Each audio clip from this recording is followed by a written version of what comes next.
2025 ഡിയാടെക് ഹോംസിന്റെ ഏതൊക്കെ commercial പ്രോജക്റ്റുകളാണ് start ചെയ്തിരിക്കുന്നത്? 2025 ഏകദേശം ഇപ്പോൾ ഞങ്ങളൊരു 10ലധികം പ്രോജക്റ്റുകൾ സ്റ്റാർട്ട് ചെയ്തു. അത് റെസിഡൻഷ്യൽ ഏകദേശം 7 പ്രോജക്റ്റുകൾ റെസിഡൻഷ്യലും 4 പ്രോജക്റ്റ് കൊമേഴ്സ്യലുമാണ്. മെയിൻലി നമുക്ക് എടുത്തു പറയാവുന്ന 2 കൊമേഴ്സ്യൽ പ്രോജക്റ്റ് ഇവിടെ ഞങ്ങളുടെ ഓഫീസിനടുത്ത് തന്നെ ആനേറയ്ക്ക് അടുത്ത് ഒരു ഫ്രെയിം എന്ന പേരുള്ള ഒരു കൊമേഴ്സ്യൽ കോംപ്ലക്സ് ആണ്. ഏകദേശം 5 നിലകളും പിന്നെ ഏകദേശം ഒരു 12,000 സ്ക്വയർ ഫീറ്റോളം വരുന്ന ഒരു ബിൽഡിംഗ് ഉണ്ട്. കൊമേഴ്സ്യൽ കോംപ്ലക്സ് ആണ്. നെക്സ്റ്റ് ഒരു കായകൽപ്പ എന്ന് പറഞ്ഞിട്ട് ഒരു ആയുർവേദിക് വെൽനസ് സെൻറ്റർ, ഒരു ആയുർവേദിക് ഹോസ്പിറ്റൽ വെൽനസ് സെൻ്ററാണ് ഉദ്ദേശിക്കുന്നത്. അതും ഏകദേശം 11,000 സ്ക്വയർ ഫീറ്റോളം വരുന്നൊരു 5 ഫ്ലോർ വരുന്നൊരു ബിൽഡിങ്ങാണ്. കൊമേഴ്സ്യൽ കോംപ്ലക്സ് ആണ് ശരിക്കും. അങ്ങനെ 2 കൊമേഴ്സ്യൽ ആണ് ശരിക്കും എനിക്ക് പെട്ടെന്ന് ഓർമ്മ വരുന്നത്. ഡിയാടെക്കിൻ്റെ നാഴികക്കൽ എന്ന് സൂചിപ്പിക്കാവുന്ന രീതിയിലുള്ള 2 കൊമേഴ്സ്യൽ പ്രോജക്റ്റാണ് അത് രണ്ടും. ഒന്ന് കായകൽപ്പയും ഫ്രെയിമും. ഡിയാടെക് ഹോംസ് 20 വർഷം പൂർത്തിയാക്കുമ്പോൾ ഏതൊക്കെ പ്രോജക്റ്റുകളാണ് എപ്പോഴും ഓർക്കുന്നത്? അതൊരു വല്ലാത്ത ചോദ്യമാണ് ശരിക്കും. ഡിയാടെക് ഹോംസിനെ സംബന്ധിച്ച് 20 ഇയേഴ്സ് പൂർത്തിയാക്കുമ്പോൾ ഒത്തിരി പ്രോജക്റ്റുകളുണ്ട്. ഏകദേശം എനിക്ക് തോന്നുന്നു 1000-ഓളം പ്രോജക്റ്റുകൾ ഞങ്ങൾ ഹാൻഡിൽ ചെയ്ത് കഴിഞ്ഞു. അപ്പോൾ ഏകദേശം അതിൽ നിന്ന് ഒരു പ്രോജക്റ്റ് ഓർക്കാൻ വലിയ ബുദ്ധിമുട്ടാണ്. എല്ലാ ക്ലയൻസിനെയും ഈ സമയം ഓർക്കാതിരിക്കാൻ പറ്റത്തില്ല. എന്നാൽ ശരിക്ക് ക്വസ്റ്റ്യൻ അതായതുകൊണ്ട് ഒരു പ്രോജക്റ്റ് എനിക്ക് ഓർമ്മയുള്ളത് സിയാസ് കാസിൽ എന്ന് പറഞ്ഞിട്ട് ഞങ്ങൾ ഈയിടയ്ക്ക് ചെയ്ത ഒരു 2 വർഷം മുമ്പ് ചെയ്തൊരു പ്രോജക്റ്റ് പട്ടത്താണ്. ആ പ്രോജക്റ്റ് ഏകദേശം 2,400 സ്ക്വയർ ഫീറ്റ് ഏരിയയുള്ളൊരു ശരിക്കും നമ്മുടെ ആർക്കിടെക്റ്റിനും എൻജിനീയേഴ്സിനും വളരെ ബെറ്ററായിട്ട് അതിനകത്ത് പിന്നെ ഇൻവോൾവ് ചെയ്യാൻ പറ്റിയൊരു പ്രോജക്റ്റാണ്. അപ്പോൾ അതൊരു നല്ലൊരു പ്രോജക്റ്റായിട്ട് റെസിഡൻഷ്യൽ പ്രോജക്റ്റാണ്. അതിനകത്ത് ഡബിൾ ഹൈറ്റ് റൂഫിലാണ് വർക്ക് മുഴുവൻ ചെയ്തിരിക്കുന്നത്. അതുപോലെ തന്നെ ആ കസ്റ്റമറുടെ ഒരു ആഗ്രഹം എന്ന് പറയുന്നത്, അതിൻ്റെ ഒരു പെയിൻ പോയിന്റ് എന്ന് പറയുന്നത്, എവിടെ നിന്നാലും അയാളുടെ വീടിൻ്റെ എല്ലാ ഭാഗവും കാണാൻ പറ്റണം. ബെഡ്റൂമിനകത്ത് സാധാരണ നമുക്കറിയാം, ബെഡ്റൂമിനകത്ത് വിൻഡോ കൊടുക്കുന്നത് ഔട്ട്സൈഡ് മാത്രമേ വിൻഡോ കൊടുക്കത്തുള്ളൂ. പക്ഷേ ബെഡ്റൂമിൽ പോലും ഇൻസൈഡ് വിൻഡോ കൊടുത്തു. ആ വിൻഡോയിൽ കൂടി അദ്ദേഹത്തിൻ്റെ കിച്ചൺ വരെ കാണാൻ പറ്റണം എന്നുള്ളൊരു ആവശ്യം, ഒരു വലിയൊരു ആവശ്യമായിരുന്നു. അപ്പോൾ അത് നമ്മൾ യൂസ് ചെയ്യാൻ വേണ്ടി ഒന്നുകിൽ വിൻഡോ കൊടുത്തു, അല്ലെങ്കിൽ ആ ഭാഗത്ത് ഗ്ലാസ് ഓപ്പണിംഗ് കൊടുത്തു, അല്ലെങ്കിൽ വെർട്ടിക്കൽ പർഗോള കൊടുത്തു. ഇങ്ങനെയൊക്കെ ഫുൾ ഒരു ഓപ്പൺ കോൺസെപ്റ്റിലേക്ക് വീടിനെ കൊണ്ടുവരാൻ പറ്റി. പക്ഷെ അതെനിക്ക് നല്ലൊരു പിന്നെ റെസിഡൻഷ്യൽ പ്രോജക്റ്റായിട്ട് ഫീൽ ചെയ്യുന്നു.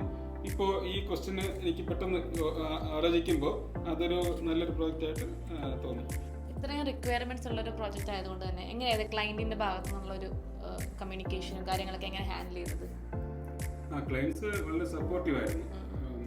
ചില കാര്യങ്ങൾ നമ്മൾ ഡിസ്കസ് ചെയ്യുമ്പോൾ പുള്ളി ഒരുപാട് നെർവസ് ആവുമെങ്കിലും പക്ഷെ അത് കഴിയുമ്പോൾ അതിൻ്റെ പൂർണ്ണതയിലെത്തുമ്പോൾ പുള്ളി വളരെ സപ്പോർട്ടീവായിട്ട് സംസാരിക്കുകയും വളരെ ബെറ്ററായിട്ട് ഫീൽ ചെയ്തു എന്നുള്ളൊരു അതിൻ്റെ ഫീഡ്ബാക്ക് നമുക്ക് കിട്ടുകയും ചെയ്യുമായിരുന്നു. അങ്ങനെ ഓരോ വർക്കും കഴിയുമ്പോൾ പക്ഷേ അവസാനം ബിൽഡിംഗ് പൂർത്തിയാകുന്ന സമയത്ത് വളരെ ബെറ്ററായിട്ട് തന്നെയാണ്. കാരണം ഞങ്ങൾ ഫാമിലിയായിട്ട് നമ്മുടെ സ്റ്റാഫ് ഉൾപ്പെടെ എല്ലാവരും ടീം ഉൾപ്പെടെ അവിടെ പോയി ആ ഹൗസ് വാമിങ്ങിൽ പങ്കെടുക്കുന്ന അവസ്ഥ ഉണ്ടായി.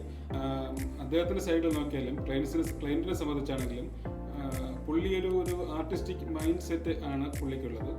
ക്രിയേറ്റീവ് ഒരു സിനിമ ഡയറക്ടറാണ് പുള്ളി.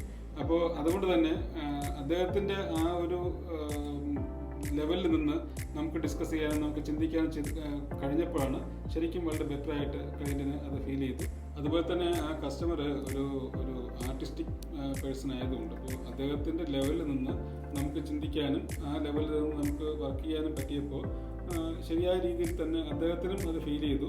അതുപോലെ തന്നെ നല്ലൊരു താങ്ക് യു നോട്ട് നമുക്ക് കിട്ടുകയും ചെയ്തു. അപ്പോൾ അത് എപ്പോഴും മറക്കാൻ പറ്റാത്തൊരു അനുഭവമായിട്ട് ഞങ്ങൾക്ക് ഫീൽ ചെയ്തു. അതുപോലെ തന്നെ 2025 ഡിയാടെക് ഹോംസിന്റെ അപ്കമിങ് പ്ലാൻസും പ്രോജക്ട്സ് ഒക്കെ എന്തൊക്കെയാണ്? 2025 ഏകദേശം വലിയൊരു ഗോളാണ് ഞങ്ങൾ സെറ്റ് ചെയ്തിരിക്കുന്നത്.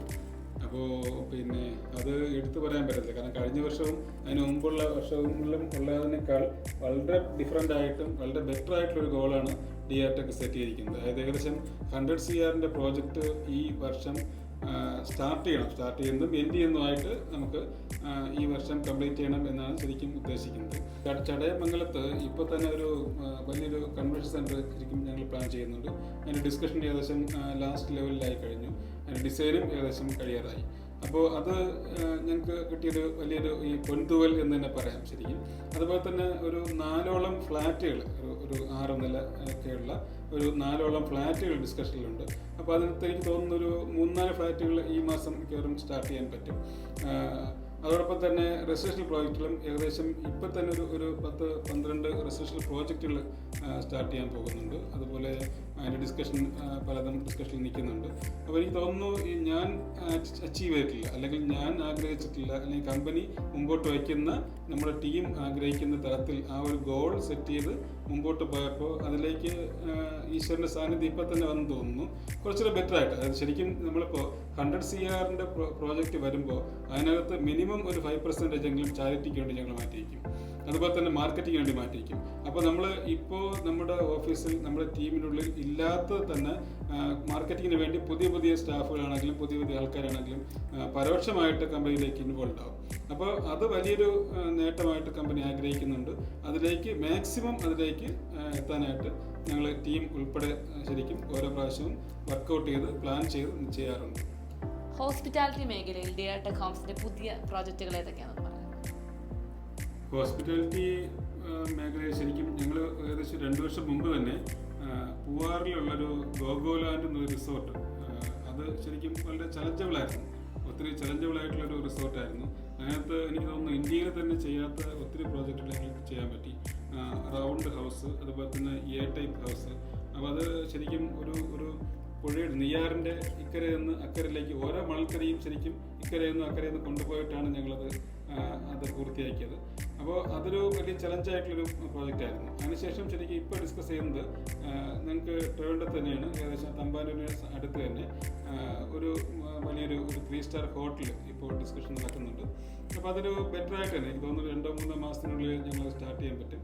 അതൊരു ജുവലറിയുടെ ഒരു ഓണറിൻ്റെയാണ് ശരിക്കും. അപ്പോൾ പിന്നെ അത് വളരെ ബെറ്ററാക്കണം. ഇപ്പോൾ എനിക്ക് ശരിക്കും ചിന്തിക്കുമ്പോൾ ആ ഒരു രംഗത്തേക്ക് ഡിയർ ടെക് ഹോംസിന് വളരെ പെട്ടെന്ന് വരാൻ പറ്റി എന്നുള്ളത് നല്ലൊരു കാര്യമാണ്. അപ്പോൾ അത് ശരിക്കും വളരെ ബെറ്ററായിട്ട് പൂർത്തിയാക്കണം എന്ന് ആഗ്രഹമുണ്ട്. അപ്പോൾ അങ്ങനെ 2 പ്രോജക്റ്റുകൾ ഞങ്ങൾക്ക് ഈ ഒരു 2 ഇയേഴ്സിനുള്ളിൽ ഹോസ്പിറ്റാലിറ്റി രംഗത്ത് ശരിക്കും ഒന്ന് പൂർത്തിയാക്കാൻ പറ്റി, മറ്റുള്ള ഒരെണ്ണം അപ്കമിങ് ആയിട്ട് സ്റ്റാർട്ട് ചെയ്യാൻ പറ്റും.